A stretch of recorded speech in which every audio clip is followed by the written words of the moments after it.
Ending your self-sabotage should be your number one priority as a business owner, okay? And I'm going to explain why in this video. Now, stick with me for a few minutes of your time if you're serious about this, and hopefully this will help you understand why it is the most important thing to deal with, and maybe a little bit of an insight into how to start doing that, but I will get to that in future videos. So, I just want to draw a simple diagram for you, okay? And this is something I talk about all the time. Now, in the ideal world, we would love to take in information and take action on that information as quickly as you can. Okay, so I've drawn this like a pipe with some water in it to kind of give you a visual of what I mean here. So you read some new information that you know you should be taking action on, and you take action on that straight away. Now, the smaller the time, the smaller the amount of time between taking in information and action, the better, right, in the ideal world. But what's happening is, if you're self-sabotaging, then there's a blockage here.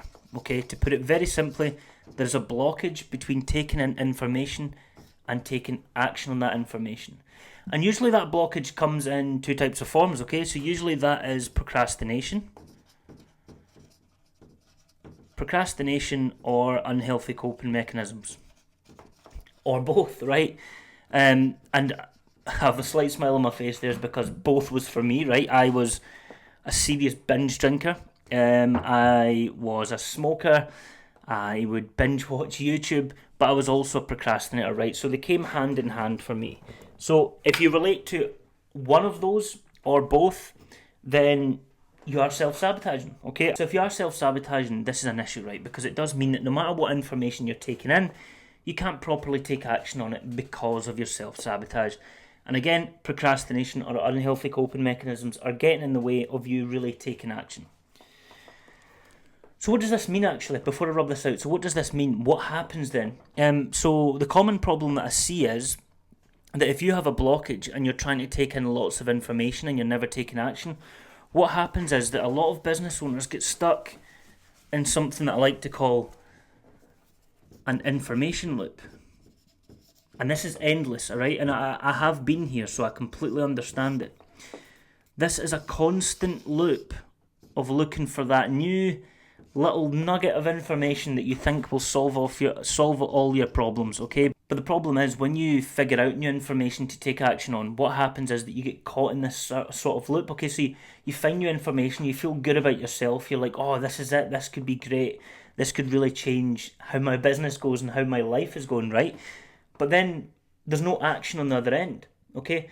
So that leads you to believe that you've not got the right information. Okay, and I can tell you right now, there's more than one ways of growing your business, right? There's multiple ways to skin a cat, as the saying goes, right? And strategy does matter to an extent, but honestly, your internal sort of environment, your internal culture matters more than the strategy you're using, okay? And this is the thing, people get stuck in this information loop and they think, oh, if I just find out that little bit of information, it'll change everything for me, okay? And this is a trap. Honestly, this is a trap, because you're taking the easy way out. And if you feel called out by that, then, that's probably a good thing, to be honest with you. I know I did at the time, years ago when I was in this cycle. This is a complete trap, and it's not going to get you anywhere, right? Because you're actually avoiding the real issue. You're actually using research, or let's say preparation is a good way of putting it. You're using research and preparation for information as a way of procrastination. You're avoiding the real issue. And until you get to the bottom of that, this information loop will continue in your life. And here's the thing, I've already talked about procrastination and your unhealthy coping mechanisms that are the self-sabotage, the blockage in your pipe, so to speak. Even recognising what these things are is a good start, okay? But to really undo this and live your life and frictionlessly take action towards your goal for the rest of your life, you need to find out what the root cause of these behaviours are, okay? And this is the thing, it's usually down to one of three things. So if you relate to any of these, then comment below. People are overwhelmed. People don't value what they do. They don't like what they do. Or here's a massive one, okay? Here's a massive one, and this is something I'll touch on here. Fears, or I'll just write in here, L, beliefs. So it's limiting beliefs. Fears or limiting beliefs. Now, what I mean by that is that there's something in the goal that you are seeking that feels like a threat to your safety. Okay, and it's a natural, this is completely biologically natural to have this. And I'll give you an example. So, I used to be very scared of success. I wanted success in my head, okay, and that's fantastic, but what comes with this success?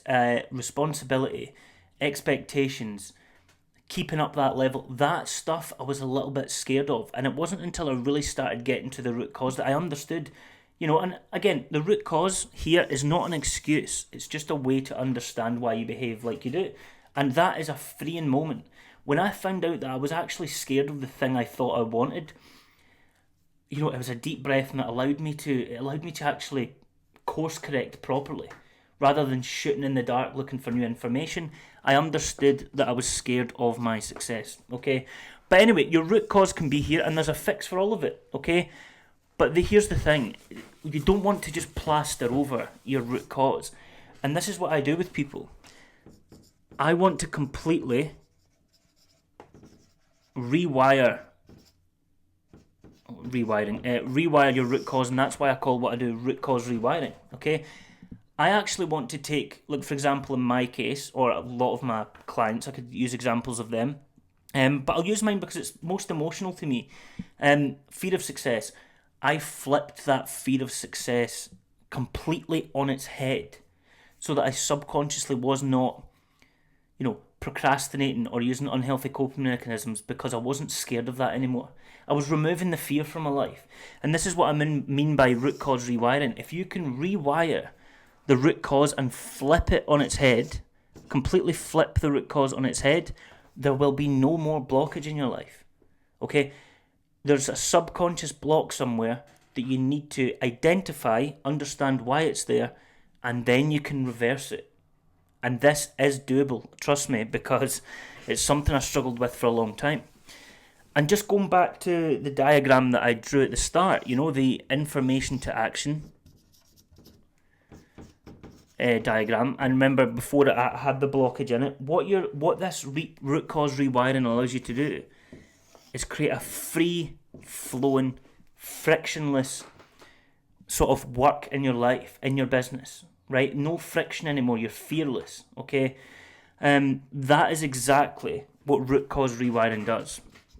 And as quick as this video has been today, this is just a diagram to help you start sort of visualize it, because I know visualizing like a pipe with water is a great way for me to understand something.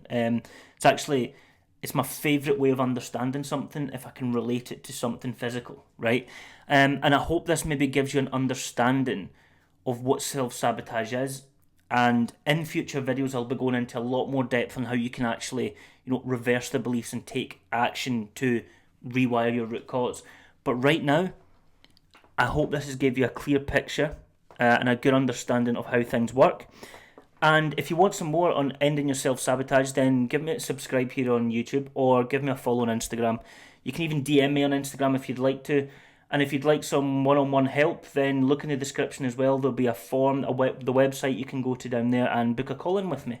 But you don't need to, no pressure, honestly. I'm just glad that if you've made it this far that you've, one, thank you very much for watching, and two, thank yourself for watching, because it means you've identified that you're self-sabotaging, right? And that's not an easy thing to do. So you have taken the first step, so give yourself a little bit of credit. And I'll see you in the next video.